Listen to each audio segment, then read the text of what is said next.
صل على سيدنا محمد النبي الأمي وعلى آله وصحبه وسلم.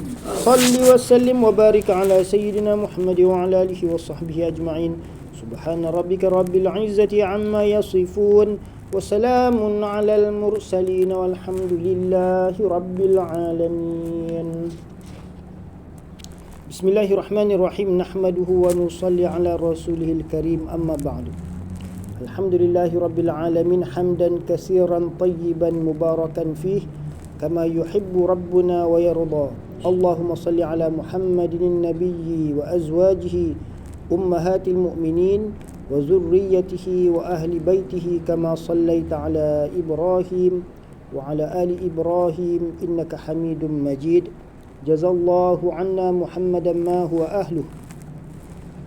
Kita bersyukur kepada Allah Subhanahu wa taala yang telah mengurniakan nikmatnya yang khas dan kurniaan fadalnya yang melimpah kepada sekalian para ikhwan, yang mana dengan keberkatan para masyayikh akabirin silsilah masyayikh akabirin Naqsyaband, kita dapat mengadakan majlis zikir khatam khajagan. Jadi berkenaan tarikah aliyah Naqsyabandiyah Mujadidiyah ini, yang mana hal keadaan mereka dan ahwal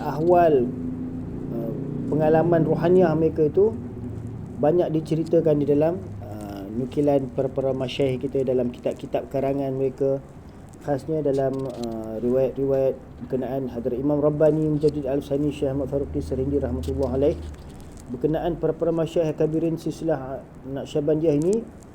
Beliau telah berkata bahawa bidang ke tariq ke aqrab ast wa asbaq ast wa awfaq ast wa awsaq wa aslam wa ahkam wa asdaq wa awla wa a'la wa ajal wa arfa' wa akmal wa ajmal tariqah aliyah Naqsyabandiyah ast. Qaddasallahu ta'ala arwah ahaliha wa asrar mawaliha in hama buzurgi in tariq wa ulu shani in buzurgwara biwasitai iltizam sunnah saniyah ast ala sahibiha salat wassalam wattahiyyah wa ijtinab azbida'at na mardiyah ishan ke darrang ashab kiram alaihim ridwan minal malikil mannan nihayat kar dar bidayat isha mendaraj ast wa hudur wa agahi isha dawam peda kardah wa ba'da az wusul badarjah kamal fauq agahi degran sudah. Daripada maktubat Imam Rabbani daftar awal surat yang ke-290, beliau telah mengatakan bahawa dengan jelas bahawa di dalam semua tarikat-tarikat yang ada, yang paling dekat, jalan tarikat yang paling dekat dan yang paling mendahului dan paling menuruti sunnah dan paling kukuh dan paling selamat dan paling hikmah dan paling benar dan paling baik dan paling tinggi dan paling agung dan paling meninggikan dan paling sempurna dan paling indah adalah tarikah aliyah Naqsyabandiyah. Semoga Allah Subhanahu wa taala mensucikan segala rahsia-rahsia para masyayikhnya dan sekalian para ahlinya, yang mana di dalam tarikat ini mereka menghasilkan hudur dan ittiba' kepada sunnah bagi Nabi Rasulullah sallallahu alaihi wasallam dan menjauhi segala bid'ah yang sesat, bid'ah-bid'ah yang dalalah. Dan hadrat para masyayikh kabirin Naqsyabandiyah, mereka menempuh suluk, perjalanan suluk rohaniah itu menuruti sebagaimana tarbiyah yang berlaku kepada para sahabat ridwanullah taala alaihim ajma'in. Jadi di mana di dalam permulaan mereka telah mencapai makam yang penghujungan. Ya, dalam permulaan mereka menempuh perjalanan suluk itu, mereka dapat menikmati, merasai kenikmatan makam penghujungan, yang mana akan terhasil daimi hudur, iaitu dawam hudur, iaitu rasa kehadiran yang berterusan, dan sifat agahi, iaitu sifat berjaga-jaga, mengawasi segala limpahan-limpahan ataupun khatrah-khatrah yang datang. Dan makam yang sempurna itu mereka telah berjaya mencapainya. Dan setelah mereka berjaya mencapai kehadiran tersebut, mereka berusaha untuk membawa manusia-manusia lain juga untuk mencapainya. Jadi Hadrat Imam Rabbani Mujaddid Al-Sani Syekh Ahmad Fariq As-Sirindi rahmatullah alaih, di dalam keterangan ataupun kata-kata beliau yang agak ringkas tadi, menerangkan maksud yang begitu menyeluruh, walaupun dalam kata-katanya yang ringkas membawa maksud yang menyeluruh, bahawa di dalam tarekat Naqsyabandiyah ini mempunyai keutamaan ataupun afdaliyat yang mana terzahir. Firmaya wo koi yak tarfah faislah nahi balki apne Naqsyabandiyah suluk se pehle Chishtiah Qadiriyah Suhrawardiyah Kubrawiyah wa ghairah mutaaddid tariqah hai tasawuf ko tekia.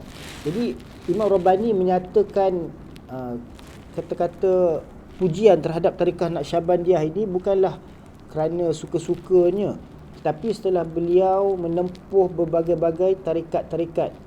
Jadi beliau telah menempuh suluk tarikat Chishtiah, Qadiriyah, Suhrawardiyah, Kubrawiyah dan beberapa tarikah yang lain. Maka setelah itu beliau mendapati tarekat Naqsyabandiyah lah yang paling istimewa sekali, mempunyai segala kelebihan-kelebihan yang telah disebutkan tadi. Or unke maqamat wa ahwal ka irfan hasil kia, dan menerusi tarikah suluk Naqsyabandiyah ini, beliau telah berjaya menghasilkan maqamat-maqamat dan ahwal-ahwal dan ma'rifat-ma'rifat.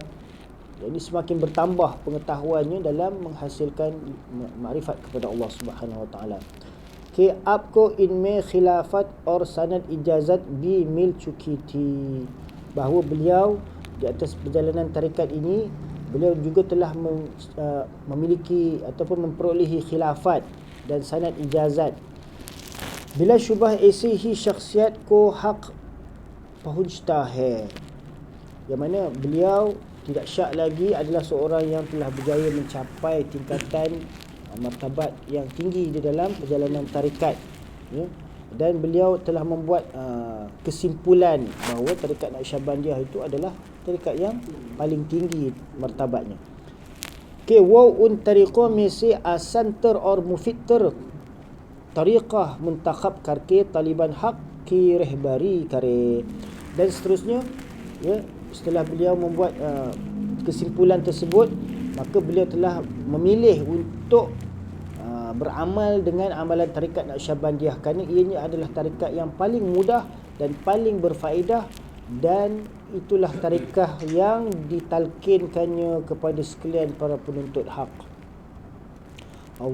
Semoga Allah Subhanahu Wa Taala mengurniakan ganjaran yang besar kepadanya, ya. Semoga Allah Subhanahu Wa Taala mengurniakan kita juga bahagian-bahagian seperti mana yang telah dilimpahkannya kepada sekalian para masyayikh itu. Kekhususan tarekat Aliyah Naqsyabandiyah ini adalah bahawa ianya diasaskan oleh Hadrat Khwaja Said Shah Bahauddin Naqsyaband Al-Uwaisi Al-Bukhari rahmatullah alaih, yang mana beliau dengan perasaan hina diri, rendah diri dia, tawaduk di hadapan Allah Subhanahu Wa Taala, telah memohon selama lebih kurang 15 hari dalam keadaan bersujud di hadapan Allah Subhanahu Wa Taala, memohon kepada Allah Subhanahu Wa Taala supaya, wahai Allah, tunjukkanlah kepadaku jalan tariqah yang paling mudah kepada sekalian hamba-hambamu, ya, yang mana dengan menempuhnya akan terus mencapai kesedaran kepada kehadiran hadrat zatmu. Maka Allah Subhanahu wa taala telah mengkabulkan doa beliau, ya, dan telah mengurniakan jalan tarikat yang khas ini yang mempunyai nisbat daripada Hazrat Khawajagan sampailah kepada Hazrat Sayyidina Abu Bakar Siddiq radhiyallahu anhu. Dan beliau dengan perjalanan tarikat Khawajagan ini, beliau telah masyhur sehingga mendapat gelaran Naqshband, ya. Naqsh tu artinya ukiran ataupun gambar, ya. Band artinya terpahat ataupun yang melekat. Jadi seolah-olah mengisyarahkan kepada Hadrat Baharuddin Naqshband ni, beliau mengingati Allah Subhanahu wa taala dengan begitu tekun, banyak, sehingga gambaran kalimah Allah taala tadi tu melekat di hati dia, ya. Jadi dengan laqab gelaran Naqshband tadi, maka sekalian pengikut-pengikut beliau dinisbahkan dengan nama Naqsyabandiyah. Ini tarikat beliau pun dinisbahkan sebagai Naqsyabandiyah, ya. Jadi menurut Hazrat Imam Rabbani Mujaddid Al-Husaini Syekh Ahmad Faruqi Sirindi rahmatullah alaih, ini adalah jalan tarikat yang paling dekat ataupun yang paling mudah, ya, daripada sekalian tarikat-tarikat yang ada, ya. Dan ianya juga dengan yakin akan dapat membawa seseorang salik itu mencapai maksud yang hakiki, ya. Jadi maksud yang hakiki untuk mencapai keredaan Allah Subhanahu wa taala, ya, dan mahabbat, makrifat.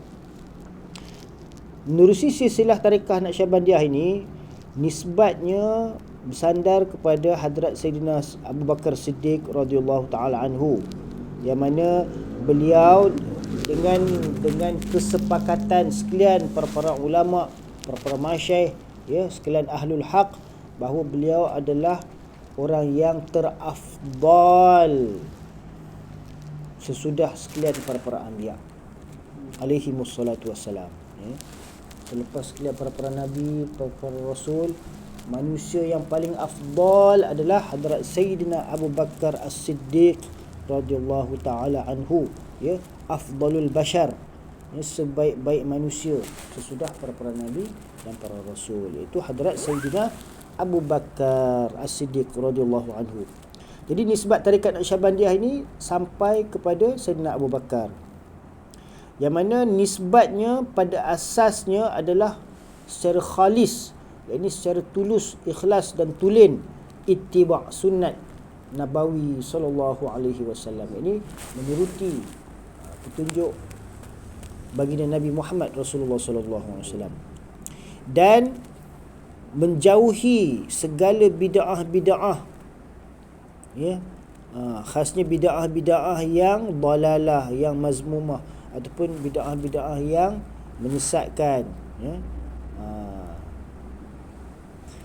Dan di dalam tarikah Naqsyabandiyah ini, para masyayikh mendahulukan penghasilan jazbah sebelum menempuh suluk. Ini sebelum nak bersuluk, menempuh perjalanan rohaniah menuju ke hadrat Allah Subhanahu wa taala tu, salik perlu menghasilkan jazbah terlebih dahulu. Sebab tu kita berzikir ismu zat sebanyak-banyaknya, ya. Hidupkan latifah-latifah keseluruhannya. Nak menghasilkan jazbah tu dulu. Suluk belum lagi. Suluk bila dah habis semua 10 latifah, dah mula zikir nafi isbat dengan kaifiatnya dah teratur, kan, barulah kita ni akan ada keupayaan untuk menempuh perjalanan suluk tu, suluk rohaniah tu. Faham? Jadi kalau kita tidak ada jazbah, maknanya kita tidak ada kegairahan untuk menempuh perjalanan suluk tu panjang. Dia sampai kita nak mati nanti. Daripada sekarang ni kita nak mengenal Allah, nak mengenal nabi-nabi, nak mengenal rasul, nak mengenal para malaikat ni semua, hakikat-hakikat yang berkaitan dengan para rasul, para nabi, berkaitan dengan hak-hak Allah Taala. Banyak lagi maqamat-maqamat, ya, perjalanan suluk yang belum kita tempuh lagi, yang belum kita tahu lagi perjalanan dia, ahwal dia bagaimana, yang mana lagi tinggi lagi, jauh lagi, ya. Jadi nak menempuh suluk tu kita perlu ada gairah, kita perlu ada semangat, kita perlu ada dorongan. Itu yang perlu jazbah tu. Kalau tak ada jazbah, kita pergi sekerat jalan lah. Mana kita tak mampu nak pergi jauh betul. Nak faham tu, ya. Limpahan-limpahan kurnia makrifat tu banyak lagi yang belum kita ketahui apa yang ada di sisi Allah Subhanahu Wa Taala tu. Jadi untuk menghasilkan jazbah tu, dorongan, kekuatan, keinginan, semangat tadi, kita zikir sebanyak-banyaknya supaya jazbah kita tu maintain, walaupun sedikit-sedikit tapi dia berterusan, ya. इस तरीका पाक में जज्बा सुलूक पर मुकद्दम है. Jadi dalam tarikat ini jazbah didahulukan ke atas suluk. Jadi penghasilan jazbah perlu diusahakan terlebih dahulu sebelum menumpuh perjalanan suluk. जो तालिब सादिक को शेख कामिल की तवज्जो से हासिल हो जाता है, अहवाल व कैफियत तारी होने लगते हैं. Jadi seseorang penuntut yang benar itu, dia perlulah menghasilkan tawajuh daripada syekhnya, ya, supaya dia memperolehi ahwal-ahwal tarikat dan kaifiat-kaifiat tarikat, ya, maqamat di dalam perjalanan rohaniahnya tadi. Jinsi talab में zauq wa syauq berjata hai, yang mana dengan kesan tawajuh daripada syekh tadi, maka para penuntut tadi akan terhasil suatu hal keadaan zauq, yakni keseronokan, kelazatan, keinginan untuk mendapatkan lagi nisbat ataupun manfaat limpahan rohani tadi. Dia ada syauq, ada keseronokan, walaupun majlis zikir itu makan batu je, tapi kari kambing tak ada apa, roti pun canai je, tak ada apa-apa, asalkan dapat limpahan rohani tu, faham tak? Tu dia punya zauq, syauq tu akan terhasil untuk berzikir sebanyak-banyaknya kepada Allah Ta'ala. Zikir wa ibadat में khas lazat. Jadi dalam dia melakukan zikir, dalam dia melakukan ibadat, atau zikir tu termasuklah semua, tak kira subhanallah, tasbih ke, istighfar ke, selawat ke, baca Quran ke, ya, semua amalan-amalan zikir tu dia akan dapat rasa lazat, nikmat, sedap, seronok, ya. Dalam ibadah tu dia rasa nak khusyuk, dia rasa nak memberi tawajuh, perhatian yang sepenuhnya, ya. Wa surur और रूह को सोज व गदाज nasib होता है. Jadi dia akan mendapat ketenangan jiwa dia, rohani dia akan dapat rasa terpenuh segala keperluan-keperluan rohnya tadi. और यही सोज व गदाज सालिक को मकसूद हकीकी की तरफ कशां ले जाता है. Jadi dengan perkara inilah yang akan membawa salik tadi menuju kepada maksud yang hakiki. Apabila salik tadi ada jazbah, dorongan untuk meningkatkan amal ibadah, menuruti sunnah dan menjauhi bid'ah. Jadi di dalam tarikah Naqsyabandiyah ini, penghasilan faiz dan peningkatan darjat, segala-gala pencapaian tersebut adalah berasaskan suhbat syekh, iaitu pendampingan dengan syekh, और tawajuh syekh पर है, dan bergantung berdasarkan kepada suhbat syekh dan tawajuh syekh. Ini kalau suhbat saja pun, kalau tanpa tawajuh daripada syekh, dia suhbat je lah, dia tak dapat jazbah yang full nak pergi tu kalau tak dapat tawajuh, kan. Jadi nak dapatkan tawajuh syekh tu macam mana? Itu masalah dia sebenarnya, supaya syekh tu dapat bagi tawajuh kepada kita. Kalau macam di alam rohaniah ni, para masyayikh kita yang dah meninggal dunia ni, kita nak dapatkan perhatian mereka macam mana?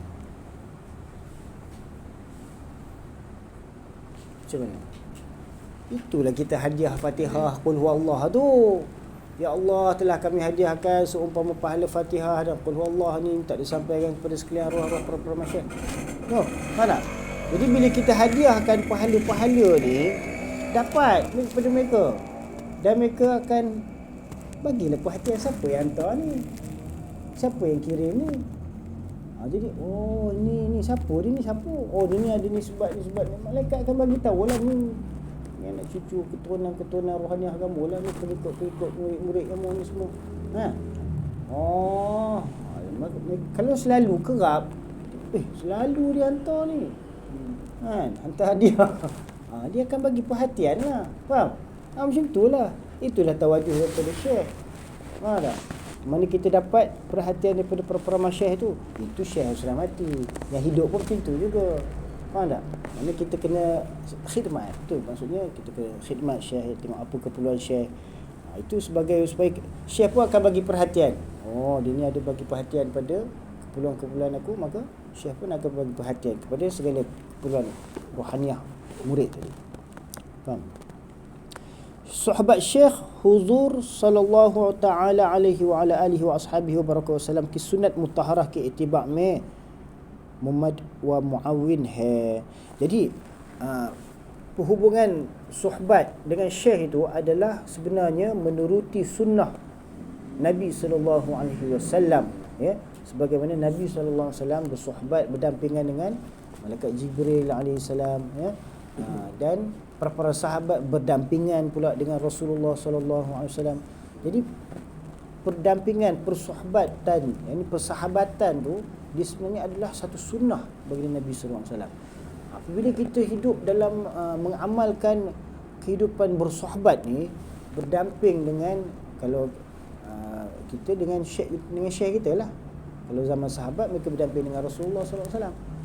Kalau dalam kehidupan kita, mana kita berdamping dengan syekh kita tu, ya, inilah yang akan menghasilkan limpahan daripada Allah Ta'ala. Tak kira lah masa yang kita bagi untuk pendampingan tu singkat ke ataupun lama ke, ya. Menurut kata para masyayikh, ada mereka yang dekat dengan aku tapi mereka tu jauh.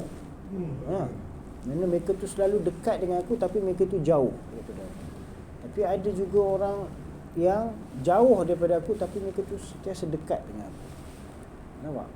Jadi pada segi zahirnya, orang tu walaupun dia berdamping dengan syekh, tapi kalau dia tidak dapat tawajuh syekh, sebab dia tidak memberi tawajuh kepada syekh, dia tak khidmat, dia tak tengok, dia tak beri tawajuh apa keperluan syekh, maka syekh pun tak adalah bagi tawajuh kepada dia. Sebab apa? Dia waktu dia berdamping dengan syekh tu, ingatan dia tu bukan ingat kepada syekh pun, dia ingat kepada benda lain. Jadi walaupun dia dekat dengan syekh, tapi ingatan itu jauh daripada mengingati syekh dia. Mana? Tapi ada juga orang-orang yang jauh walaupun dia duduk jauh, kan? Daripada syekh dia, tapi ingatan itu kalau boleh dia nak selalu berdamping, hadir majlis sohbat dengan syekh dia. Nampak?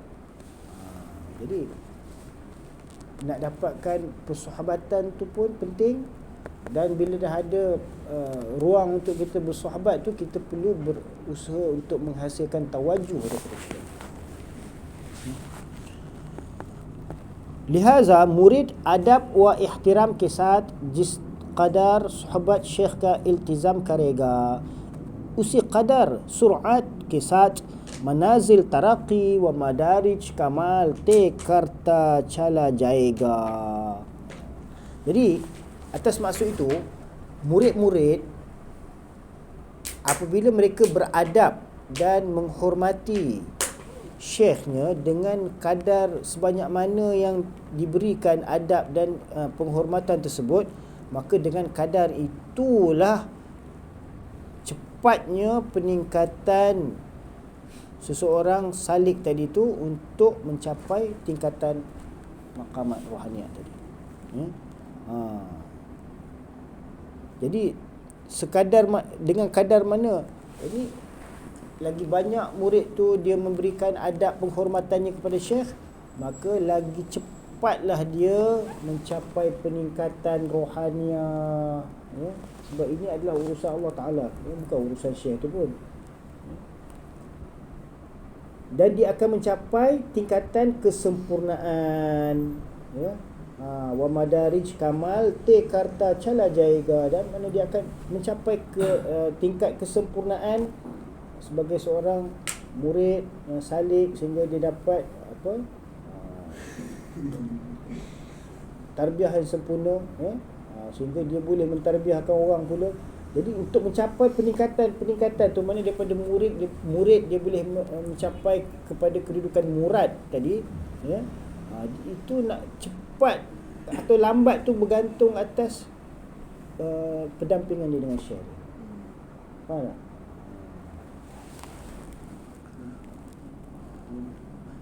इस तरीका में इनइकास फैज़ान इसी तरह है. Jadi di dalam tarikah ni keterbalikan limpahan faiz tu dia berlaku dengan seperti mana perdampingan sahabat-sahabat Rasulullah sallallahu alaihi wasallam dengan baginda Rasulullah sallallahu alaihi wasallam. Apabila sahabat-sahabat duduk berdamping dengan Rasulullah, maka limpahan tu akan terpantul. Tahu tak? Terpantul daripada Rasulullah tu terlimpah kepada sahabat-sahabat. Jadi begitulah juga apabila kita berdamping dengan syekh, maka limpahan daripada syekh tadi tu dia akan terpantul kepada murid-murid tadi. Sebab apa? Dengan mencontohi kehidupan Nabi dan sahabat-sahabat tadi, kita juga akan mendapat limpahan yang sama. Jadi di dalam kita menghasilkan limpahan faiz tadi tu, kita menghadirkan limpahan tadi tu seolah-olah sebagaimana para sahabat menerima limpahan daripada Nabi sallallahu alaihi wasallam ketika mereka hadir bersohbat di dalam majlis baginda Nabi sallallahu alaihi wasallam. Jadi apabila berada di dalam majlis sohbat, para sahabat tadi, mereka menghadiri majlis pendampingan dengan Rasulullah tu dengan perasaan yang macam mana? Mereka duduk dengan perasaan siddiq, dengan sifat siddiq. Ini membenarkan apa sahaja sabdaan ataupun perkataan yang keluar daripada baginda Nabi SAW. Faham tak? Mereka duduk tu dengan kesediaan untuk mentasdikkan apa saja kebenaran yang daripada Rasulullah SAW tadi. Dan mereka duduk berdamping dengan Rasulullah sallallahu alaihi wasallam dengan jazbah cinta. Dengan ada perasaan cinta, sayang sangat nak duduk dengan Rasulullah sallallahu alaihi wasallam tadi, ek martabah hazir hone wala syakhs bi kamal imani ke a'la wa arfa maqam per faiz ho jata hai. Jadi dengan perasaan, dengan sifat tersebut, ini dengan tawajuh, dengan sifat siddiq dan dengan jazbah muhabbat, kecintaan tadi tu, walaupun mereka hadir bersohbat dengan Nabi sallallahu alaihi wasallam untuk waktu yang sekejap sekalipun, tapi memberi kesan sampai mereka mati. Jadi keimanan mereka terus meningkat daripada hari demi hari, dan mereka mencapai makam kesempurnaan, dan mereka mendapat kurniaan keredaan daripada Tuhan. Radhiyallahu anhum wa radu'an. Nampak? Jadi faedah sahabat tu kita tak tahu. Kadang-kadang mungkin hanya dengan sekali perdampingan saja dia akan berhasil manfaat. Mungkin kita tak jumpa dia lama, tapi dia duk ingat apa yang kita talqinkan kepada dia, apa yang kita cakapkan kepada dia. Itu pun boleh memberi kesan pada seseorang. Jadi para pengikut Naqsyabandiyah, itulah hal keadaan mereka. Bila mana mereka berdampingan dengan syekh, mereka bersahabat, ahwal keadaan mereka tu adalah mirip-mirip seperti mana pendampingan sahabat-sahabat dengan baginda Rasulullah sallallahu alaihi wasallam. Kam wa bish hadrat Naqsyabandiyah ki khidmat mein siddiq dil se aane wala syakhs irfan wa agahi ke is maqam ko mahsus kar leta hai. Jadi sedikit sebanyak, lebih kurang, apabila seseorang murid itu datang berkhidmat kepada hadrat Naqsyabandiyah, ini para masyayikh Naqsyabandiyah, dengan hati yang benar, maka mereka akan memperolehi maqam irfan. Ini penghasilan makrifat tu akan terlimpah juga pada mereka, dan mereka juga akan mencapai suatu sifat agahi, yakni mereka akan terbentuk sifat bersedia ataupun berjaga-jaga, mengawasi, ya, khatrah-khatrah ataupun limpahan. Itu akan dapat mereka rasai. Yang mana di dalam tarikat-tarikat yang lain, nak mencapai keadaan tersebut mungkin akan mengambil masa yang agak panjang, lama, nak mencapai penghasilan ma'rifat dan agahi tadi, mengawasi khatrah-khatrah dan mengawasi limpahan-limpahan tadi. Jadi kerana itulah para akabirin Naqsyabandiyah menjadi dia, para masyayikh akabirin Naqsyabandiyah, mereka berkata bahawa ke tariqai ma bi'ainihi tariqah ashabi kiram ast, bahawa tarikat kami ni pada ainnya adalah tarikah para sahabat radhiyallahu anhum ajma'in. Yakni hamari tariqah sahabat kiram ridwanullah alaihim ajma'in ke tariqi ke ain mutabik hai. Jadi tariqah Naqsyabandiyah ni dia berasaskan suhbat. Ya, suhbat tu yang paling penting sekali. Zikir tu nombor 2, nombor 3, nombor sebenarnya. Faham tak? Dia sebenarnya dengan pendampingan tadi itulah yang akan membawa peningkatan kepada murid tadi. Bukan dengan zikir murid tadi. Kalau dia zikir saja pun tapi dia tak ada suhbat, dia tak ada rabitah, lambat dia zikir, dia nak sampai makrifat semua. Lambat, susah dia akan rasa. Payah, mujahadah, sukar, berat. Kadang ada yang berputus asa, ya, sekerat jalan. Jadi disebabkan tidak ada sokongan daripada rohaniah masyayikh. Faham tak? Jadi sebab tu kita berdampingan dengan syekh tadi tu untuk mendapatkan sokongan daripada rohaniah para masyayikh kita. Yakni hamarat tariqah sahabat kiram ridwanullahu alaihim ajma'in ke tariqah ain ke ain mutabik hai. Bahawa kita menuruti tariqah para sahabat. In hadrat ke ifadah wa istifadah ka wahi andaz ikhtiar kiya hai. Jadi dalam perjalanan tariqah ini, segala penghasilan faedah dan menuntut faedah adalah sebagaimana pendampingan para sahabat sallallahu alaihi wasallam dengan baginda Nabi sallallahu alaihi wasallam. Jadi kerana itulah dikatakan bahawa dar tariqai ma mahrumi nest wa harke mahrum ast dar tariqai ma na khahad amad. Bahawa dalam tariqah kami ini tiada sesiapa pun yang diharamkan daripada memasukinya.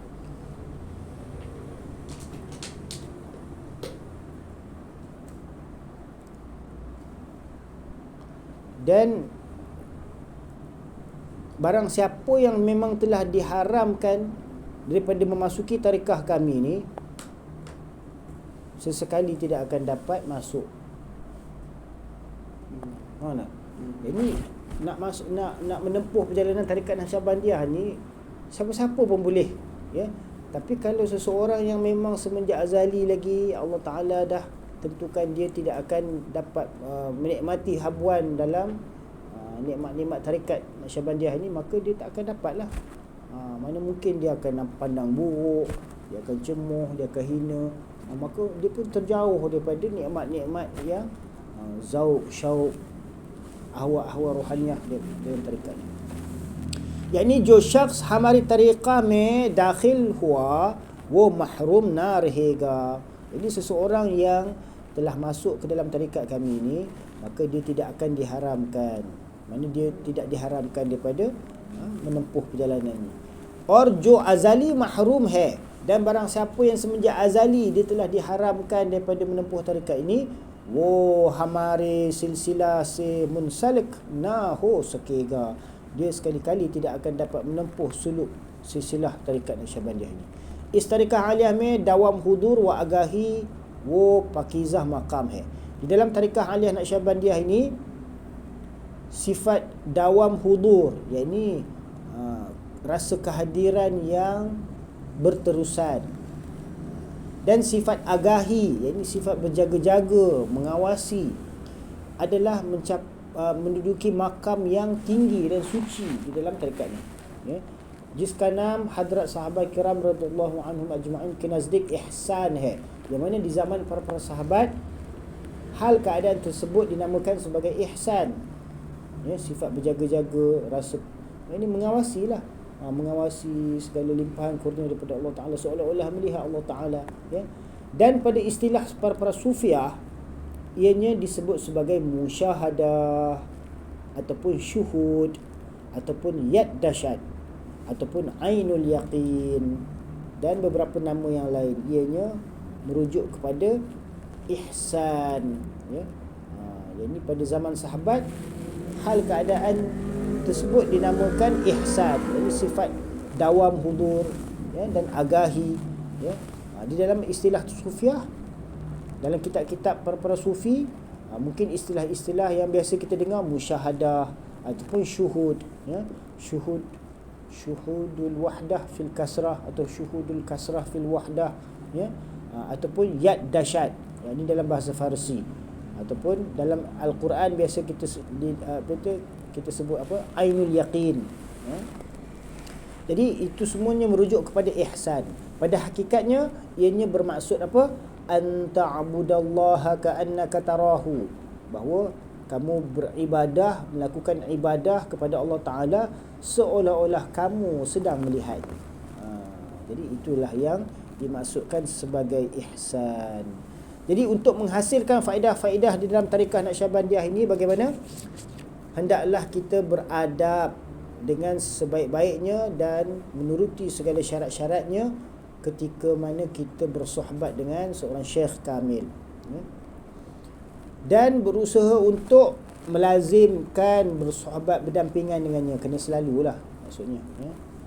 Or hasbi talqin syekh istarikah pakai azkar wa ishghal per karban rehna, dan sebagaimana yang telah ditalkinkan oleh syekh, zikir yang telah ditalkinkan oleh syekh, maka hendaklah murid itu menyibukkan dirinya dengan zikir-zikir tersebut dan segala kegiatan-kegiatan rohaniah yang diberikan. Contohnya macam syajarah thayyibah, ya.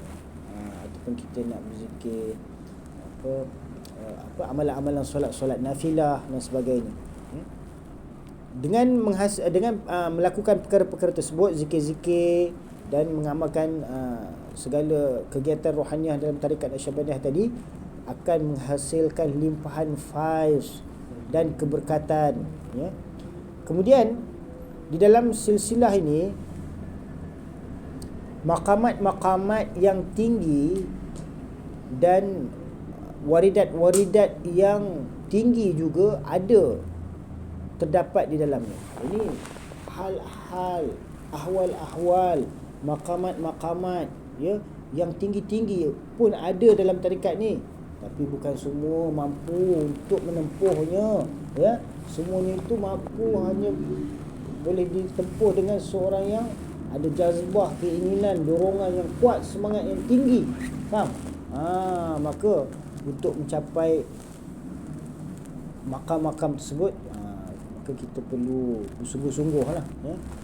Yang mana ianya merupakan perjalanan suluk para anbiya alaihi wassalatu wassalam, para ulul azmi, ya, sekalian para malaikat, dan untuk orang-orang yang mempunyai kesungguhan himmat, ya.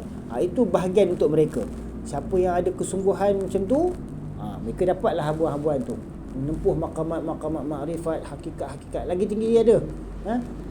Tapi kalau kita tidak mempunyai kesungguhan tu belum lagi ada, kita doalah kepada Allah Ta'ala sekurang-kurangnya kita dapat istiqamah dengan zikrullah, ya, dan beramal dengan ittiba' sunnah baginda Rasulullah sallallahu alaihi wasallam, ya. Yang mana untuk mencapai maqamat-maqamat yang tinggi tadi memerlukan keahlian. Jadi keahlian itu maksudnya apa?